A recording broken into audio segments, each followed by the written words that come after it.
Dando continuidade, convido o excelentíssimo senhor embaixador João Clemente Baena Soares para a apresentação do seu painel.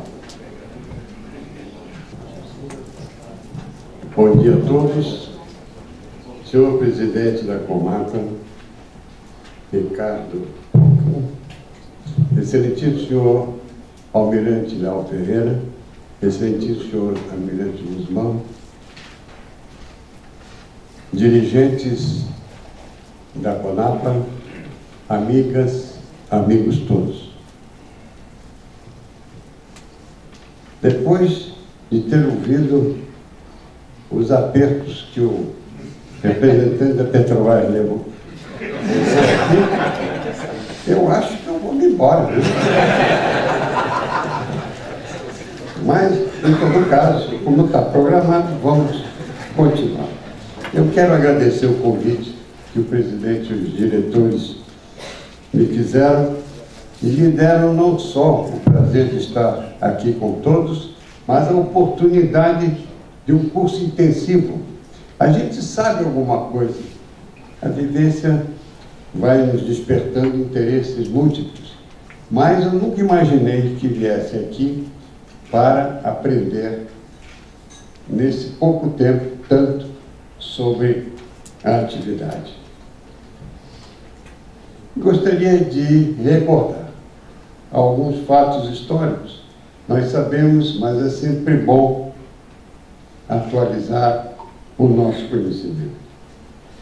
Em 28 de janeiro de 1808, o príncipe regente assinou a Carta Régia, que abriu os portos brasileiros às potências aliadas e às nações amigas. Esses portos agora estão escancarados. Em junho daquele mesmo ano, o príncipe regente assinou um decreto que criava o lugar de piloto prático da Barra do Rio de Janeiro para que os navios que demandassem esse porto não encontrassem risco algum na sua entrada ou saída. Seus titulares deveriam ser pessoas capazes e com suficiente conhecimento para merecer a confiança dos comandantes ou mestres das embarcações que entrassem ou saíssem do porto. O regulamento foi assinado pelo Chico Visconde de Anadia, ministro dos Negócios da Marinha e Domínios Ultramarinos. Faço uma menção a que esses documentos citados e outros mais estão na riquíssima coleção que foi publicada pelo CONAP, 200 anos de praticagem regulamentada no Brasil. Eu acho que todos conhecem essa publicação. Considero da maior importância pelo seu conteúdo documental e pela maneira como apresenta esses documentos. Desde então, está disciplinada uma atividade essencial para todos nós, para o nosso país, cujas origens dessa atividade vêm de longe na história dos povos marítimos. Não estarei sendo severo na análise ao dizer que a praticagem é um dos últimos bastiões nacionais nos assuntos do mar. Nossos práticos têm excelência técnica reconhecida e dedicação absoluta. Talvez por isso mesmo, nossa praticagem recebe reações que nacionais ou, sobretudo, estrangeiras sabem, procuram substituí-la ou limitá-la. De acordo com a canção que todos conhecem, tomei um Ita no norte e vim para o rio lá, morar, e disse adeus a Belém do Pará. A primeira vez foi com Itanagé, e depois outros da mesma costeira. Mais adiante, em diferentes viagens, os Pedros, primeiro e segundo, do norte brasileiro. Desapareceram todos, não foram substituídos, não foram repostos. Lembro-me com nostalgia que me debruçava na murada para ver o barco ou a lancha do Prático aproximar-se. Era um momento importante para mim. Obrigado. E via da murada onde me debruçava o Prático subir o navio por uma escadinha de corda, impossível, mas real. Eram momentos emocionantes e, para mim, de deslumbramento nos anos da minha meninice, ávidos de aventura. Depois vinha saber que era a escada do quebra-preto. Mas sempre chegávamos ao porto com absoluta segurança. Naquele tempo, essa expressão tem muito de triste e nostálgico. Havia menos, se havia contêineres e mais gente navegando. Quase nada ou nada de cruzeiros marítimos, pelo menos por estas bandas. Tínhamos expressiva marinha mercante e marinha de guerra aparelhada. Agora, a nossa marinha de guerra, da nossa marinha mercante, é assegurada pela Petrobras. Poucos navios temos que não sejam aqueles da frota da Petrobras. E esse assunto me desperta muitas perplexidades, que quero compartilhar com todos. A primeira perplexidade: como pode um país com tamanho litoral e economia em tão rápida expansão perder o seu mar? É normal termos menos de 1% da frota mundial? Há navios, estaleiros nacionais, poucos, para as exigências de um país que se fez do mar e cresceu como os rios.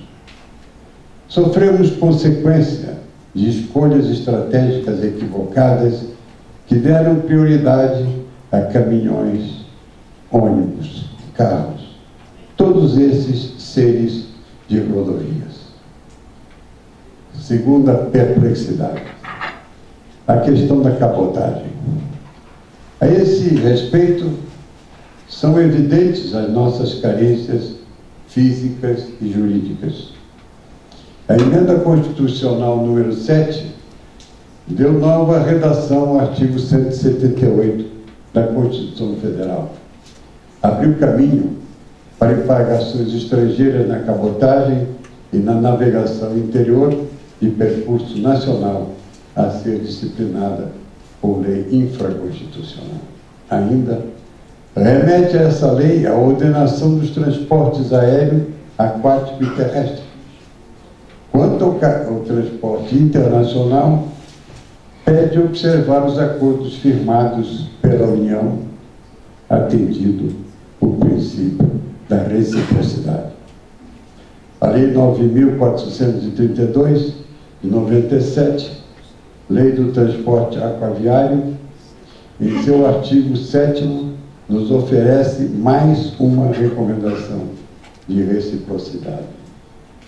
Estipula que as embarcações estrangeiras somente poderão participar do transporte de mercadorias na navegação de cabotagem quando fretadas por empresas brasileiras de navegação, mas com exceção prevista em seu parágrafo 1. E essa exceção é acordo internacional que permita a participação de embarcações estrangeiras, mesmo quando não afretadas, desde que idêntico privilégio seja conferido à bandeira brasileira em outros estados contratantes. A reciprocidade é um princípio, ademais de uma prática, que se impõe nas relações bilaterais dentro do sistema internacional. Mas, para exigir reciprocidade, é necessário dispor de meios e condições apropriados. Sem meios, não se pode usufruir desse princípio. Vamos exigir reciprocidade na cabotagem? Tal reciprocidade nos é reconhecida. E que fazemos? Não dispomos de navios suficientes para preencher as oportunidades que nos são devidas. Vejamos como a matéria é tratada em outros países. A lei argentina estabelecia que a cabotagem fosse realizada apenas por navios pertencentes a empresas argentinas. O nosso colega prático argentino, Paco Pimenta, nos atualizou a esse respeito. E não é mais assim. No Chile, é privativo dos navios chilenos com a participação de navios estrangeiros em condições específicas. Os Estados Unidos da América exigem para a cabotagem embarcações construídas no país e na tripulação 75% para os seus cidadãos. O Canadá também é protecionista. Enfim, a minha pesquisa em documentos da Agência Nacional de Transportes Ferroviários indica que nós estamos, como eu disse ao princípio, escancarando os nossos portos. Não é o que faz o México, não é o que faz o Japão, não é o que faz a China. Agora, há um outro aspecto também a tratar, que é inevitável. São os cruzeiros marítimos.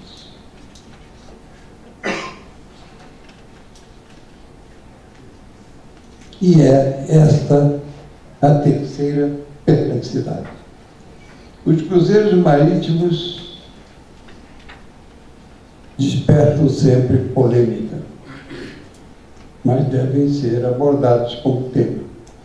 Uma atividade em expansão universal. O uso de navios cada vez maiores, mais sofisticados em suas ofertas de lazer, e que beneficiam de maneira diversa os lugares visitados, ou não beneficiam. A esse respeito, queria dizer-lhes que ressalta entre nós o conhecido complexo Tupiniquim.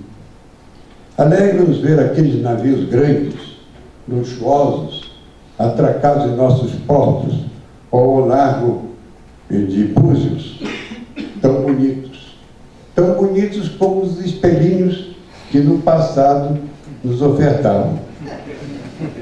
Ficamos satisfeitos e, mais que isso, agradecidos por terem eles escolhido as nossas belezas naturais. E tudo fazemos para agradá-los. Inclusive, vamos dragar os nossos portos para que eles possam frequentá-los comodamente. Eu pergunto se isso não deve ser revisto. Se nós não temos ainda condições para avaliar em toda a sua dimensão a contribuição maior ou menor ou nula que essa atividade nos traz para a nossa sociedade, para os nossos cidadãos, para a nossa economia. Já tivemos o almirante Leal Ferreira e eu a oportunidade da reunião do Conselho Nacional de Turismo, que está tratando desse tema. Acho que esse tema é urgente e tem que ver também com a atividade que nos associa neste diálogo.